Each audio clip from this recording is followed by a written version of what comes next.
everyone, I am Pooja. I will teach you physics. Today's our topic is 12th physics syllabus. Now 12th physics syllabus is divided into 4 parts. First part is electromagnetism.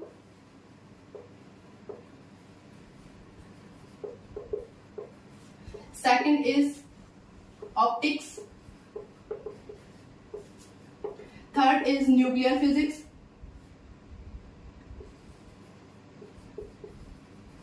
And fourth is modern physics. First is electromagnetism. I will discuss about this. Optics. This part is backbone of the 12th physics. इसको भी 2 types में divide किया गया है. First is ray optics and second is wave optics. Nuclear physics वो physics है जिसके अंदर हम एटम बॉम्ब, हाइड्रोजन बॉम्ब, उनके प्रोसेसेस और इसमें कुछ कुछ केमिस्ट्री भी इंक्लूड होती है, तो वो हम इसके अंदर पढ़ेंगे. Modern physics. एक क्वेश्चन बताती हूँ मैं आपको कि फादर ऑफ फिजिक्स कौन है. फादर ऑफ फिजिक्स है न्यूटन. अगर आपसे पूछा जाए कि फादर ऑफ मॉडर्न फिजिक्स, तो फादर ऑफ मॉडर्न फिजिक्स कौन रहेगा. Einstein. Now electromagnetism. Electromagnetism also divided into 5 parts. First part is electrostatic.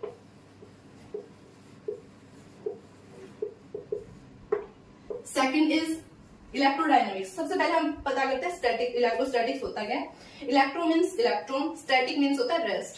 तो इलेक्ट्रोस्टैटिक्स में क्या आ जाएगा, जब हमारा इलेक्ट्रॉन किस में रहेगा, रेस्ट में रहेगा. अगर इलेक्ट्रॉन रेस्ट में है तो वो हम पढ़ेंगे इलेक्ट्रोस्टैटिक्स के अंदर, और अगर हमारा इलेक्ट्रॉन मूव करना स्टार्ट कर देता है तो वो हम किसके अंदर पढ़ेंगे, इलेक्ट्रोडायनेमिक के अंदर पढ़ेंगे, जिसमें हम मूवमेंट ऑफ चार्जेस बोल सकते हैं. इलेक्ट्रो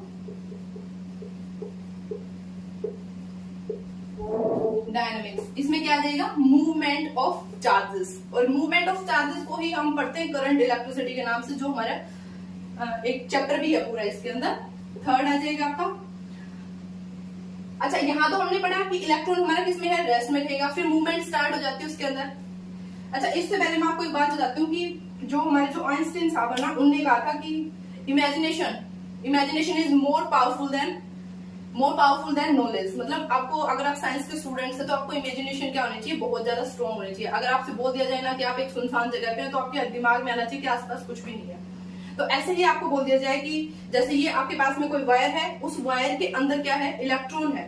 इलेक्ट्रॉन हमारे किसमें है, रेस्ट में है. अगर वो इलेक्ट्रॉन रेस्ट में होते हैं तो वो किसके अंदर आ जाएंगे, इलेक्ट्रोस्टैटिक्स के अंदर आ जाएंगे. ठीक है.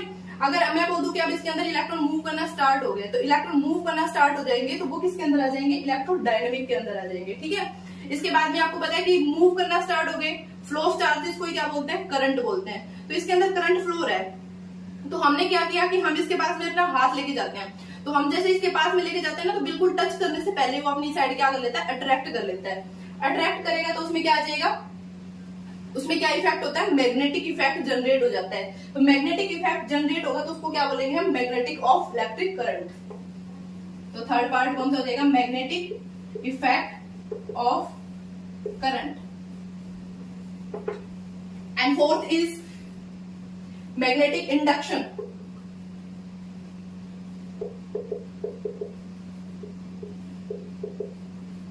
मैग्नेटिक इंडक्शन का मतलब होता है प्रोड्यूस होना.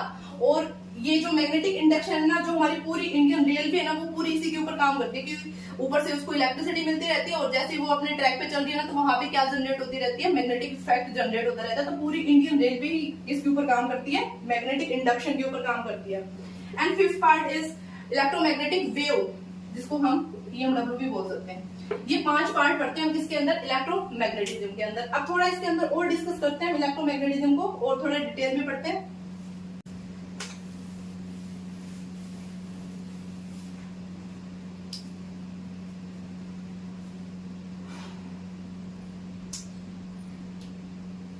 मैं आपको 3 चीजें एक स्टोरी के बेस पे बता रही हूँ कि इलेक्ट्रोमैग्नेटिज्म के अंदर हम 3 टाइप्स पढ़ते हैं, जिसको हम लिखते हैं RLC.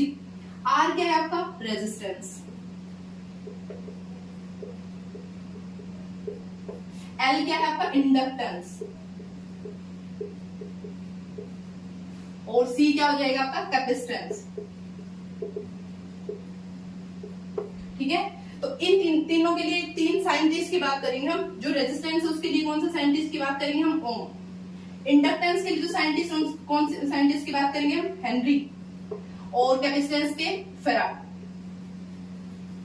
3 साइंटिस्ट के बारे में पढ़ेंगे और इन तीनों की हम फैमिली को एक फ्लो चार्ट के थ्रू समझेंगे। उससे आपकी जो मेमोरी है ना, मतलब उसके अंदर वो हमेशा हमेशा के लिए स्टोर हो जाएगा।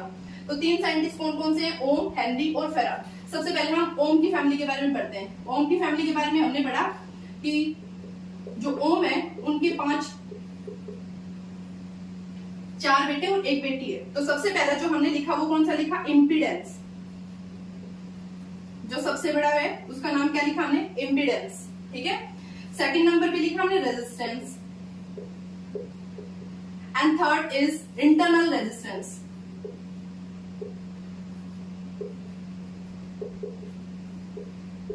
And fourth is shunt, and fifth is, क्या बताया आपको कि 5 बच्चे होंगे, तो 4 तो लड़के और 1 क्या है? लड़के। और उस लड़के का नाम हमने क्या रखा? रेजिस्टिविटी।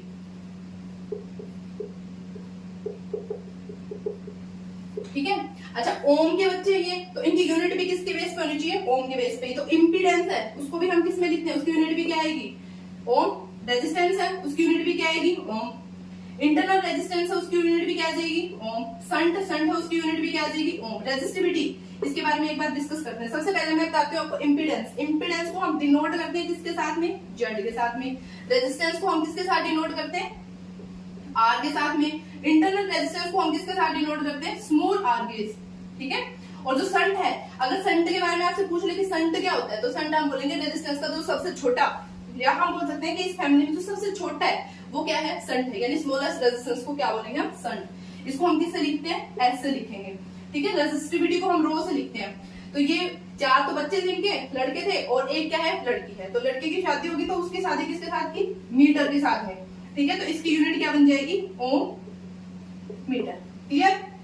ये था आपका रेजिस्टेंस, यानी ओम फैमिली के बारे में पढ़ा। ऐसे हम पढ़ेंगे हेनरी की फैमिली के बारे में। हेनरी की जो फैमिली है ना, उसके 2 बच्चे हैं। ठीक है। एक है सेल्फ, एक है म्यूचुअल। ठीक है। सेल्फ मतलब खुद से और म्यूचुअल मतलब दूसरे की हेल्प से। अच्छा, ये किसके बारे में पढ़ रहे हैं? इंडक्टेंस के बारे में पढ़ रहे हैं। ठीक है। तो हेनरी के 2 बच्चे, एक सेल्फ और एक म्यूचुअल। अगर आप खुद से पढ़ाई कर रहे हैं तो वो क्या है? आपकी सेल्फ स्टडी हो जाएगी। अगर आप किसी फ्रेंड के साथ में पढ़ रहे हैं, जैसे मैं आपको अभी पढ़ा रही हूँ, तो आप पढ़ रहे हैं और साथ में मैं भी आपको पढ़ा रही हूँ, तो ये क्या है? म्यूचुअल है। और इंडक्टेंस, अच्छा, इंडक्टेंस का एक बेसिक सा एग्जांपल देते हैं आपको कि इंडक्टेंस क्या होता है। इंडक्टेंस का मतलब होता है इंड्यूस होना। ठीक है। करंट का प्रोड्यूस होना। ठीक है।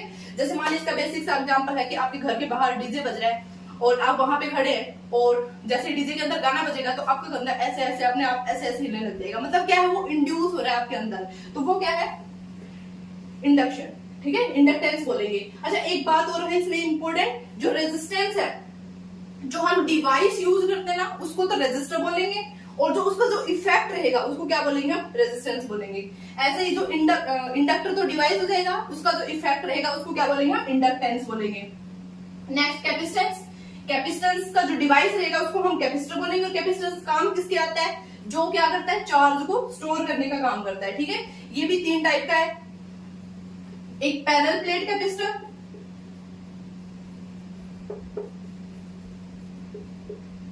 Second is spherical capacitor, and third is cylindrical capacitor. लेकिन हमारे जो एनसीईआरटी ना, हमारा जो सिलेबस है, वो ओनली कौन सा हमारे पास में? Parallel plate capacitor. तो हम इसके बारे में पढ़ेंगे। इसके भी 3 बच्चे हैं और तीनों की यूनिट क्या रहेगी? कैपेसिटेंस की यूनिट क्या आ जाएगी? फैराड। ठीक है। और इनकी दोनों की जो यूनिट है, सेल्फ और म्यूचुअल है, सेल्फ को हम किससे दिखाते हैं? एल से दिखाएंगे। ठीक है। और म्यूचुअल को हम किससे दिखाएंगे? एम से। और किसके बच्चे हैं? हेनरी के बच्चे हैं। तो इनकी भी यूनिट क्या रहेगी? हेनरी रहेगी। जैसे कैपेसिटेंस के 3 बच्चे हैं, तो तीनों कौन कौन से? Parallel plate capacitor, spherical capacitor and cylindrical capacitor. और तीनों की जो यूनिट रहेगी वो कौन सी रहेगी? फैराड। ये आपकी पूरी की पूरी क्या थी? ओम, हेनरी और फैराड। इन तीनों की क्या है? फैमिली पढ़ी हमने। किसके थ्रू पढ़ी है? फ्लो चार्ट के थ्रू। अब मतलब इनकी ये ज्यादा से ज्यादा इसमें क्या पूछा जाता है? ऑप्शन टाइप में आपसे पूछा जाता है कि आपसे पूछ लिया संट क्या होता है, तो संट क्या बोल सकते हैं हम? स्मॉलेस्ट रेजिस्टेंस को क्या बोलेंगे? संट बोलेंगे। अच्छा, रेजिस्टेंस क्या होता है? Which is opposite electric current, जो इलेक्ट्रिक करंट का अपोज करे उसको क्या बोलते हैं? रेजिस्टेंस बोलते हैं। आपसे पूछ लिया जाएगा कि रेजिस्टिविटी की यूनिट क्या होती है? रेजिस्टिविटी की यूनिट क्या होती है? ओम मीटर। ठीक है।